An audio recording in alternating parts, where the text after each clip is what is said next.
Welcome and welcome back to the channel. कैसे हैं आप सभी। तो बात करेंगे आज की वीडियो में हम लोग पी टेट यानी पीटीईटी एग्जामिनेशन 2024 के बारे में।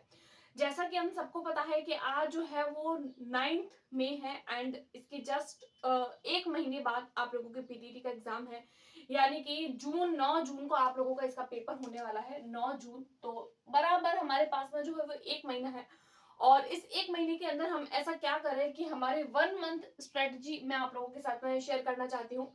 इस वीडियो के थ्रू मैं आप लोगों के साथ में ये शेयर करूंगी कि किस तरीके से आप एक महीने के अंदर 450 से 500 के बीच में मार्क्स ला सकते हैं। जैसा कि हम सबको पता है कि ये जो एग्जाम है वो आप लोगों का 600 मार्क्स का होता है, और अगर आप इस एग्जाम में जो है वो हाईएस्ट मार्क लाने की कोशिश करते हैं तो आप लोगों को होम डिस्ट्रिक्ट कॉलेज मिलती है, अदरवाइज आप लोगों को वेट करने के लिए आउट ऑफ डिस्ट्रिक्ट जाना होता है। राइट, तो फिर कौन सी ऐसी स्ट्रेटजी और कौन सी ऐसी बातों का अगर हम लोग ध्यान रखें और कौन सी ऐसी बातें जो है वो मैंने अपने एग्जाम के टाइम को क्लियर करने के लिए, अपने एग्जाम को क्लियर करने के लिए ध्यान रखी थी, उन सब बातों के बारे में मैं आप आज की वीडियो में डिस्कस करूंगी। उसी के साथ में मैं आप लोगों को बताऊंगी कि ये जो 4 सब्जेक्ट्स इसके अंदर पूछे जाते हैं, उन 4 सब्जेक्ट्स को आप एक महीने के अंदर किस तरीके से जो है वो टैकल करके और एक अपने स्कोर्स को बूस्ट कर सकते हैं। क्योंकि देखिए जो पीटीटी का एग्जाम है वो ये आप लोगों के लिए एक लास्ट मौका समझिए। लास्ट मौका मैं इसलिए बोल रही हूँ क्योंकि देखिए आने वाले टाइम में आप लोगों को जो है वो रीट की वैकेंसी देखने को मिलेगी, फर्स्ट ग्रेड सेकंड ग्रेड, जिसकी हम लोगों को बातें सुनने में आ रही है कि जल्दी ही हम लोगों को रीट की वैकेंसी देखने को मिलेगी। और रीट की वैकेंसी को लेकर भी मैंने एक वीडियो बनाई है, तो रीट की वैकेंसी आप लोगों को जल्दी ही देखने को मिलेगी। इसके लिए बहुत ज्यादा जरूरी है कि आप लोग जल्दी से जल्दी जो है वो बीएड कॉलेज में एक एडमिशन ले लें।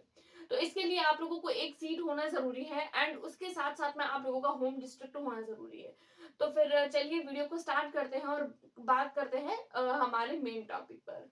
सबसे पहले तो अगर मैं आप लोगों को बताऊं कि ये जो एग्जाम होता है वो आप लोगों का 600 मार्क का होता है। 600 मार्क्स में से अगर आप लोग 450 तक मार्क्स लेकर आते हैं तो जो है वो आप लोग जो है वो आप लोगों को होम डिस्ट्रिक्ट कॉलेज मिलेगी। जैसे कि अगर मैं मेरी बात करूं तो मैंने बीएड जो है वो 2018-19 में किया है, और तब मेरे जो मार्क थे वो कितने थे वो भी मैं आप लोगों को बताऊंगी, लेकिन मैं आप लोगों को सबसे लास्ट में बताऊंगी कि मेरे कितने मार्क्स थे और मैंने ऐसी कौन सी स्ट्रेटजी फॉलो करी थी कि मेरे इतने मार्क्स आए। उस टाइम के हिसाब से बहुत बेहतर मार्क्स थे। तो देखिए सबसे पहले तो मैं बात करूं तो इसके अंदर 4 सब्जेक्ट्स में डिवाइडेड रहता है। आप लोगों का फर्स्ट आता है रीजनिंग, सेकंड आता है आप लोगों का टीचिंग एप्टीट्यूड, थर्ड आता है जीके एंड जीएस, और फोर आता है हिंदी एंड इंग्लिश। अब देखिए ये 4 सब्जेक्ट्स में से अब ऐसा तो नहीं है कि एक महीने के अंदर आप पूरा का पूरा सिलेबस करके जाएंगे, क्योंकि हम लोगों को टॉप भी नहीं करना है। हमारा उद्देश्य सिर्फ इतना ही है, हम लोग इतने मार्क्स ला सके कि हम लोग जो है वो अपने एग्जाम को क्लियर करके एक बेहतरीन मार्क लाकर हम जो है वो एक हमारी सीट को कंफर्म कर सके। इतना ही हमारा टारगेट होता है। तो देखिए अगर मैं बात करूं रीजनिंग की, तो रीजनिंग देखिए कोई बड़ा जो है वो इसका वास्ट सिलेबस नहीं है, कुछ लिमिटेड टॉपिक्स है। अगर आप लोग एक टॉपिक को लगभग जो है वो रेगुलर 1 घंटा देते हैं बिना प्रैक्टिस के, यानी कि प्रैक्टिस अलग से सिर्फ 1 घंटा देते हैं, और एक दिन में अगर आप लोग एक टॉपिक पढ़ लेते हैं तो आप एक महीने में लगभग 20 से 25 टॉपिक, इतने टॉपिक है इसके अंदर, 20 से 25 टॉपिक ही आप लोगों को देखने को मिलेंगे। बहुत ही देखिए जैसे कि श्रेणी वाला हो गया, तो आप लोगों को उसके अंदर ध्यान ही रखना है कि श्रेणी को किस तरीके से करना है। अब इंस्टेंट तो वहां पर आप लोग का माइंड काम करना चाहिए कि इसमें किस तरीके से आप लोग क्वेश्चन को सॉल्व कर सकते हैं। राइट, तो यहाँ पर रीजनिंग में लगभग आप लोगों को जो है वो 22 से 25 टॉपिक जो है वो देखने को मिलेंगे, और एक दिन में आप लोगों के लिए मैं टारगेट बना देती हूँ, एक दिन में आप लोग एक टॉपिक करिए। एक टॉपिक करने में 1 घंटा, उसको समझने में आप लोग 1 घंटा लगाइए और 2 घंटे उसके अलग से प्रैक्टिस दीजिए। क्योंकि देखिए अगर आप लोग रीजनिंग वाला टॉपिक को पोस्ट अप कर लेते हैं ना, तो आप लोगों को यहाँ जीके एंड जीएस में मेहनत नहीं करनी पड़ेगी। क्योंकि देखिए रीजनिंग वाला जो पोर्शन होता है एंड टीचिंग एप्टीट्यूड वाला ऐसा पोर्शन होता है जो आप लोगों के मार्क्स को इंक्रीज करने का काम करता है। तो हमारा काम क्या है, हम एक प्रॉपर स्ट्रेटजी को फॉलो करें और ऐसी चीजों को ध्यान रखें और ऐसे सब्जेक्ट्स ऐसे टॉपिक्स को पढ़े जो हमारे मार्क्स को बूस्ट अप कर सके। राइट, कई बार क्या होता है कि कैंडिडेट के माइंड में वही रहता है कि मुझे मैथ्स रीजनिंग नहीं आती, तो वो जीके जीएस में लग जाते हैं। तो देखिए जीके जीएस वाला पोर्शन जो होता है वो बहुत ज्यादा वास्ट होता है, इतना फैला हुआ पोर्शन होता है कि हम कहीं से भी कवर अप करने की कोशिश करें लेकिन फिर भी हम लोग उतने क्वेश्चन सॉल्व नहीं कर पाते हैं जितने हम लोगों को एक्चुअल में करने चाहिए या जितनी हम लोग तैयारी करके जाते हैं। राइट, तो अगर मैं सबसे पहले बात करूं रीजनिंग की एंड टीचिंग एप्टीट्यूड की, तो देखिए सबसे पहले तो अगर मैं टीचिंग एप्टीट्यूड की बात करूं तो स्कोरिंग, सबसे ज्यादा स्कोरिंग जो आप लोगों का सब्जेक्ट है वो आप लोगों का टीचिंग एप्टीट्यूड है। 50 क्वेश्चन पूछे जाते हैं एंड 1 क्वेश्चन आप लोगों का 50 मार्क का, इसलिए एक पोर्शन आप लोगों का 150 मार्क्स का हो जाता है। और 150 मार्क्स में से अगर आप लोग चाहते हैं ना कि 140, क्योंकि देखिए 150 में से 150 लाना, तो मैं ऐसा नहीं कहती कि आप लोग पूरे में से पूरे नंबर ले आएंगे मेरी बताई हुई बातों पर, लेकिन हाँ इतना मैं कॉन्फिडेंस के साथ में कह सकती हूँ कि आप लोग 140 मार्क्स ला सकते हैं, अगर मैं कुछ बातें अभी आप लोगों को बताऊंगी, अगर आप लोग उन बातों को फॉलो करें तो। कैसे ला सकते हैं, देखिए टीचिंग एप्टीट्यूड में ऐसा नहीं होता है जैसा कि बाकी सब्जेक्ट्स में होता है। जैसे कि अगर मैं जीके एंड जीएस की बात करूं तो देखिए जीके जीएस में क्या होता है, मान लीजिए आप लोगों ने एक क्वेश्चन किया, अगर ये सही है तो आपको इसका 3 नंबर मिलेगा, दूसरा क्वेश्चन सही है तो आप लोगों को इसका 3 नंबर मिलेगा, और तीसरा क्वेश्चन अगर आप लोगों की गलत है ना तो आप लोगों को इसको 0 नंबर मिलेगा। बाकी सब्जेक्ट्स में ऐसा ही होता है और हर एक एग्जामिनेशन में आप लोगों को ऐसा ही देखने को मिलता है। पर टीचिंग एप्टीट्यूड जो होता है, शिक्षण अभिरुचि, पीटीटी एग्जामिनेशन के लिए एक बहुत ही ज्यादा बेनिफिशियल सब्जेक्ट होता है। इसमें आप लोगों को क्या देखने को मिलेगा कि अगर आप लोगों ने सबसे जो बेस्ट आंसर अगर आप लोग लगाते हैं तो आप लोग को 3 नंबर पूरे मिल जाते हैं उस क्वेश्चन के। अगर आप लोग बेस्ट नहीं, सेकंड ऑप्शन यानी कि जो थोड़ा सा कम बेस्ट है उसको चूज करते हैं तो आप लोगों को 2 मार्क्स मिलते हैं। अगर और भी थोड़ा सा कोई कम जो है वो ऑप्शन है जो थोड़ा सा कम सही है तो उसके आप लोगों को 1 मार्क मिलता है, और ऐसा आंसर जो आप लोगों के बिल्कुल ही सही नहीं है तो उसका आप लोगों को 0 मार्क मिलता है। तो देखिए इसके लिए हम लोगों को क्या करना है, तो इसके लिए हम लोगों को थ्योरी नहीं पढ़नी है। टीचिंग एप्टीट्यूड के लिए बहुत सारे आप लोगों को कोचिंग्स वाले, बहुत सारे आप लोग जहां पे भी पढ़ते हैं या कोई भी बुक्स लाते हैं तो उसमें आप लोगों को थ्योरीज मिलती है। तो आप लोग ध्यान रखिए, आप लोगों को थ्योरी नहीं पढ़नी। टीचिंग एप्टीट्यूड क्या करना है, आप लोगों को सबसे पहले क्वेश्चन पढ़ना है। क्वेश्चन पढ़ने के बाद में आप लोग देखिए क्वेश्चन पूछा क्या गया है। अब आप लोग उस क्वेश्चन को देखिए, आप क्वेश्चन को देखकर जो है वो अप्रोक्स मान लगाइए कि अगर आप लोग टीचर होते तो आप क्लासरूम में क्या करते।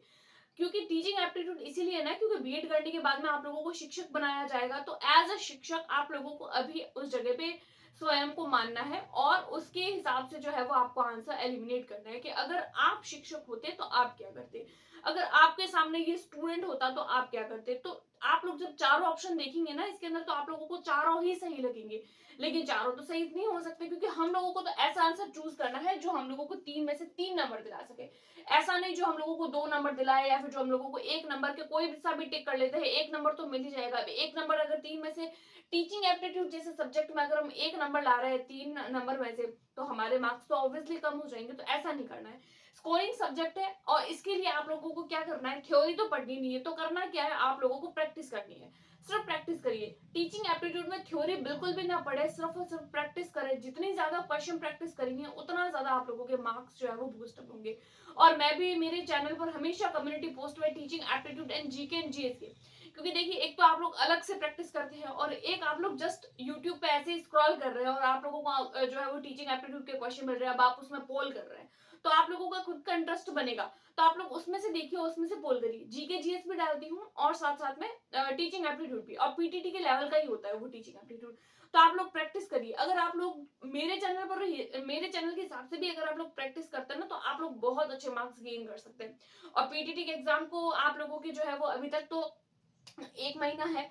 अगर आप लोग आज से भी स्टार्ट करते हैं और मैं एक दिन में अगर 5 पोस्ट भी टीचिंग को लेकर अगर मैं डाल रही हूँ, सिर्फ पोस्ट, आप लोगों को कुछ नहीं करना, क्वेश्चन देखना है और उसके ऊपर क्विज की तरह आप लोगों को सिर्फ क्लिक करना है और कुछ नहीं। और सब कुछ फ्री में है, ऐसा नहीं है कि उसका मैं आप लोगों से कुछ चार्ज कर रही हूँ, नो, फ्री में है सब कुछ। तो आप लोग वहां से भी प्रैक्टिस कर सकते हैं। तो आप लोग कम्युनिटी पोस्ट जरूर चेक करें और उस पर वोट जरूर करें। अगर आप लोग उस पर क्लिक करेंगे तो आप लोगों का एक तो जीके जीएस पोर्शन अच्छा हो जाएगा, साथ साथ में टीचिंग एप्टीट्यूड, क्योंकि मैं मेरे चैनल पर टीचिंग से रिगार्डिंग चीजें जो है वो ज्यादा करवाती हूँ। अदर जो एग्जामिनेशन होते हैं उसको लेकर भी फोकस करते हैं बट टीचिंग की ज्यादा होती है। तो टीचिंग एप्टीट्यूड में प्रैक्टिस करिए। रीजनिंग के लिए आप रेगुलर 1 घंटा दीजिए, टॉपिक तो आप लोगों के हो जाएंगे और प्रैक्टिस के लिए आप लोगों को अलग से टाइम देना होगा। उसके बाद में देखिए जीके जीएस में कैसा होता है कि कई बार लोग ऐसा सोचते हैं कि राजस्थान का एग्जाम है तो राजस्थान में से ज्यादा क्वेश्चंस देखने को मिलेंगे, बट ऐसा जरूरी नहीं है कि आप लोगों के राजस्थान का एग्जाम में तो राजस्थान में से ही क्वेश्चन देखने को मिलेंगे। कई बार ऐसा होता है कि होता तो पीटीटी का एग्जामिनेशन राजस्थान से है बट राजस्थान जीके में से क्वेश्चंस बहुत कम बनते हैं, इंडिया जीके में से बनते हैं, इंडिया ज्योग्राफी में से क्वेश्चन, पॉलिटी में से, उसके अलावा साइंस भी आप लोगों को देखने को मिलती है। तो बहुत वास्ट होता है और इतने सारे सिलेबस को हम लोग कवर करें और फिर हमारे मार्क बूस्ट अप करें तो देखिए मुश्किल होता है, क्योंकि बहुत सारे ऐसे भी लोग होते हैं ना जो जिन्होंने हाल फिलहाल में 12th किया है तो उनके 12th का एग्जाम ही अब हुआ है तो वो इतना सारा जीके एक साथ तो नहीं पढ़ सकते। तो जीके में आप लोग देखिए करंट अफेयर पढ़िए और जो भी आप लोगों के स्टैटिक जीके होता है ना उसको पढ़िए। मेन बात आप लोग यही याद रखिए कि आप लोगों को एक तो करंट अफेयर पढ़ना है, करंट अफेयर के लिए आप लोग न्यूज़पेपर देख सकते हैं या फिर कोई भी पतली सी बुक्स आप जो है वो कोई भी लाके देख सकते हैं, या फिर कोई भी यूट्यूब पर आप लोग आधे घंटे की क्लासेस देख लीजिए, तो आप लोगों को आराम से जो है वो करंट अफेयर्स तो कर सकते हैं, क्योंकि इसमें ज्यादातर क्वेश्चन करंट अफेयर्स के ही आते हैं। तो ये बात हो जाती है जीके। जीके जीएस को मैं ऐसा नहीं कह रही हूँ कि आप लोग जीके जीएस को बहुत ज्यादा पढ़िए, क्योंकि देखिए ये आप लोगों के मार्क्स को बूस्टअप करने वाला बिल्कुल भी नहीं है। अगर आप लोग इनिशियली अगर आप लोग प्रिपेयर कर रहे हैं, तो अगर आप लोग लॉन्ग टाइम से प्रिपेयर कर रहे हैं तो आप कर सकते हैं, बट इनिशियली हाल फिलहाल में आप लोगों ने 12th किया है या ग्रेजुएशन किया है, क्योंकि 12th के एग्जाम भी अभी ही हुए हैं, यानी कि हुए तो काफी टाइम हो गया है, बट आप लोग जो है वो इस फील्ड में अभी कदम रख रहे हैं और ग्रेजुएशन किया है, तो ग्रेजुएशन वालों के तो अभी एग्जाम हुए हैं, तो इस टाइम पे आप लोगों के जीके जीएस वाला पोर्शन को बूस्टअप करना मुश्किल है। तो आप लोग इस सब्जेक्ट में सिर्फ और सिर्फ ऐसा करिए कि जो समुद्र में से जो पूरा निचोड़ है ना उसको ही लेने की कोशिश करिए। पूरा का पूरा समुद्र में आप चाह रहे हैं कि हम तैर जाएंगे, तो ऐसा पॉसिबल नहीं है, क्योंकि टाइम कम होता है। उसके बाद में देखिए हिंदी एंड इंग्लिश की अगर मैं बात करूं, तो अगेन से इसका जो पोर्शन रहता है वो भी ऐसा ही रहता है। 50 क्वेश्चन होते हैं और हर क्वेश्चन जो होता है वो आप लोगों के 3 मार्क्स का, टोटल जो होता है वो 150 हो जाते हैं।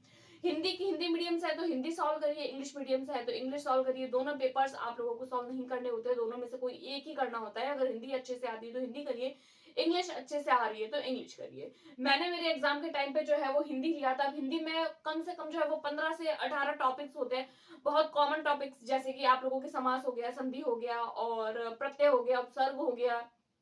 उसके अलावा आप लोगों के मुहावरे, लोकोक्तियां, वाक्य हो गई, जैसे संयुक्त वाक्य हो गया, सरल वाक्य हो गया। इतने बेसिक से क्वेश्चंस पूछे जाते हैं, वर्णमाला में से वगैरह इतने बेसिक क्वेश्चंस होते हैं कि जो हम बचपन से पढ़ते हैं। 9 10th में हम लोगों ने ग्रामर में बहुत पढ़े हैं, 10th तक तो हम लोगों ने बहुत पढ़े, 11 12th में भी जिनके हिंदी सब्जेक्ट रहा है तो उन्होंने पढ़े होंगे। बहुत बेसिक से क्वेश्चन आप लोगों के हिंदी में पूछे जाते हैं, और इंग्लिश मीडियम से है तो आप लोगों के लिए वो इंग्लिश भी ईजी होगी।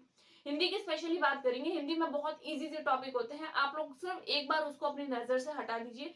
एक दिन में एक टॉपिक पढ़िए, तो आप लोगों के अगर लगभग 15 टॉपिक भी अगर आप लोग मान के चले ना कि आप लोगों को 15 टॉपिक पढ़ने हैं, तो एक दिन में आप लोग एक टॉपिक पढ़िए, तो भी आप लोगों के पास में एक महीना, 30 दिन के अंदर जो है वो आप लोग हिंदी 2 बार कवर कर लेंगे। तो आप एक टॉपिक पढ़िए, उसके क्वेश्चन प्रैक्टिस करिए। कोई भी, मान लीजिए आप लोगों ने कोई भी टॉपिक कर लिया, मान लीजिए आप लोगों ने प्रत्यय वाला टॉपिक कर लिया, प्रत्यय वाला टॉपिक करा, अब आप लोगों ने टॉपिक तो पढ़ लिया, अब आप लोग प्रैक्टिस नहीं कर रहे, तो प्रत्यय वाला टॉपिक पढ़िए, फिर उसके बाद में उसके क्वेश्चन प्रैक्टिस, वही जो प्रीवियस ईयर में, प्रैक्टिस करिए और टॉपिक पढ़िए, टॉपिक पढ़िए, प्रैक्टिस करिए। Practice is most important rather than आप ये जो आप लोगों की थियोरीज होती है, राइट। तो आप लोगों की जो प्रैक्टिस होती है वो बहुत ज्यादा इंपॉर्टेंट है, तो ज्यादा से ज्यादा आप लोग प्रैक्टिस करिए, और प्रैक्टिस ही आप लोगों के मार्क्स को बूस्टअप कर सकती है। अब बात करूं मैं मेरे मार्क्स की कि मेरे पीटीटी में कितने मार्क्स आए, तो देखिए मैंने आज से 4 से 5 साल 2018-19 में मैंने पीटीटी का एग्जाम दिया था। मेरे जो है वो 600 में से मेरे 412 नंबर थे, और उस टाइम पे मुझे फर्स्ट टाइम पे ही मेरी फेवरेट कॉलेज जो होम डिस्ट्रिक्ट मुझे चाहिए था और मुझे मिल चुकी थी। और लेकिन आजकल ऐसा नहीं होता है, आजकल जो है वो एज अ जनरल कैटेगरी की मैं बात करूं तो 450 कम से कम आप लोगों को लाने होंगे, तब जाके आप लोगों को अपना होम डिस्ट्रिक्ट जो है वो कॉलेज मिलेगी। तो ये कुछ कुछ बातें थी, कुछ कुछ इन्फॉर्मेशन थी, और बहुत ज्यादा जरूरी है पीटीटी के एग्जाम को क्लियर करना, क्योंकि आगे आने वाले टाइम में आप लोगों को रीट की वैकेंसी 100% देखने को मिलेगी, और बहुत बड़ी भर्ती, क्योंकि नई सरकार है तो भर्ती तो निकालेगी ऑब्वियसली। तो ये कुछ कुछ बातें थी, ये स्ट्रेटेजी थी जो मैंने अपनाई थी। 2 टॉपिक को ज्यादा पढ़ना है, 2 सब्जेक्ट्स को, reasoning and teaching aptitude. GK पे इतना फोकस नहीं करना है, और हिंदी इंग्लिश आप लोगों को बेसिक बेसिक देखने हैं। आप लोग 450 से ऊपर, और कुछ कुछ तो आप लोग तुक्के भी लगाएंगे तो थोड़ा बहुत आप लोगों का राइट हो जाएगा।